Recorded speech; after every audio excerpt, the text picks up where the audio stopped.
30대 박혜준 씨는 최근 해외 주식에 투자하여 큰 수익을 냈습니다. 올해 말에 있을 결혼을 위해 자금을 마련하겠다는 자신감에 차 마이너스 통장을 개설하는 등 대출을 받아 제약바이오 주식에 투자를 시작했습니다. 단기간에 큰 돈을 벌 수 있다는 기대에 부풀어 무리하게 대출을 이용한 투자를 지속했지만 예상과 달리 시장은 크게 흔들렸으며 결국 큰 손실을 보게 되었습니다. 안녕하세요. 신용회복위원회 김영훈 심사역입니다.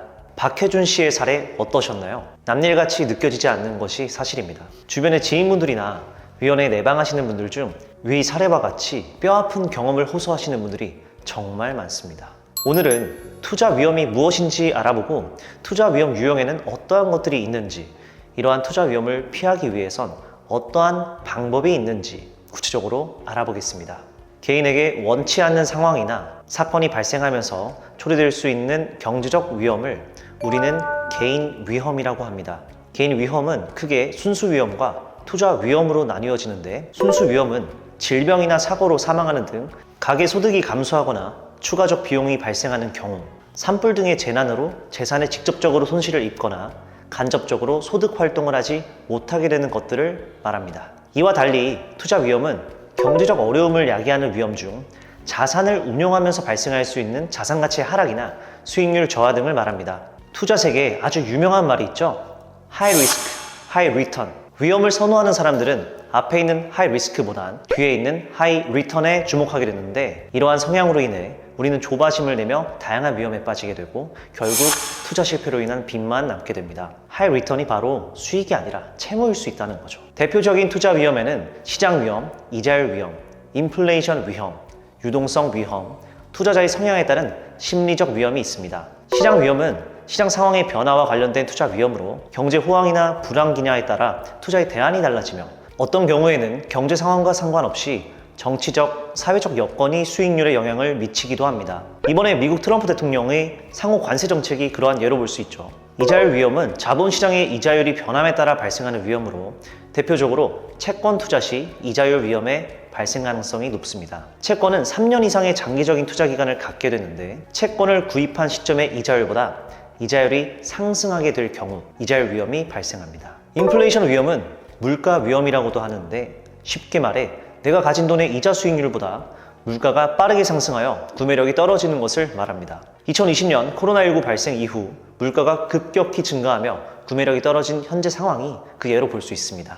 유동성 위험은 자산을 현금화하는 데 발생할 수 있는 자산 가치의 손실을 의미합니다. 대표적으로 부동산을 현금화하는 데는 다른 자산에 비해 상대적으로 더 많은 시간도 소요될 뿐더러 수수료, 세금 등도 발생하는 것이 유동성 위험이라고 볼 수 있죠. 마지막으로 심리적 위험은 투자자가 위험을 선호하냐, 기피하냐에 따라 의사결정 상황에서 발생하는 공포심, 욕심, 불안감 등이 있습니다. 이러한 부정적인 감정에 휩싸여 비이성적인 투자를 하게 되는 경우입니다. 그렇다면 어떻게 해야 이 위험들을 피해가면서 안정적이고 꾸준한 수익을 기대할 수 있을까요? 바로 장기적인 안목과 전략적인 투자 습관이 필수적입니다. 이제 그 방법을 실제 사례를 통해 설명드리겠습니다.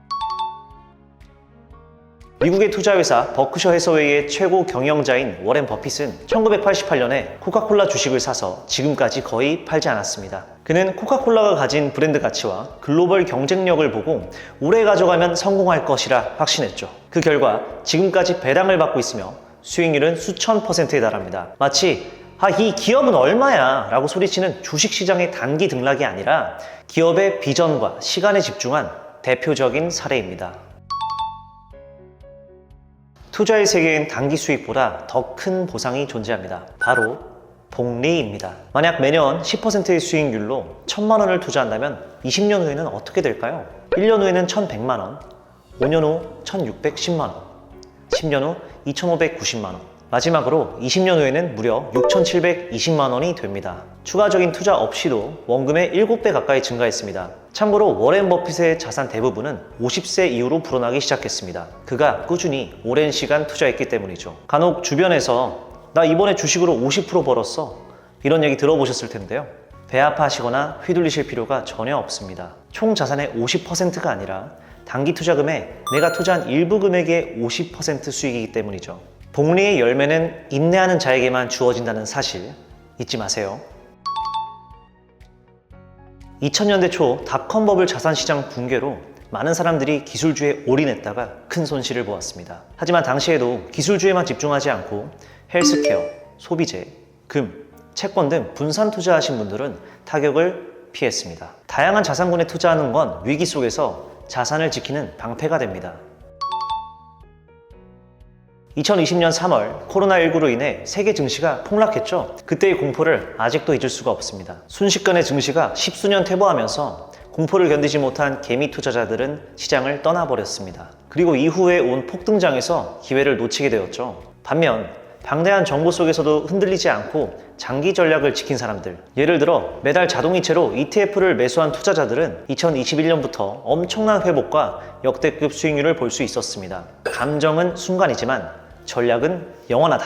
수익에 대한 단기적인 기대감보다는 장기적인 신념과 위험 전략이 결국 필승 공식을 이끌어냅니다. 거대한 시장의 흐름 속에서 우리가 초보 투자자라는 점을 인지하시고 안전하고 지속 가능한 투자를 하시기 바랍니다. 신용회복위원회가 함께하겠습니다.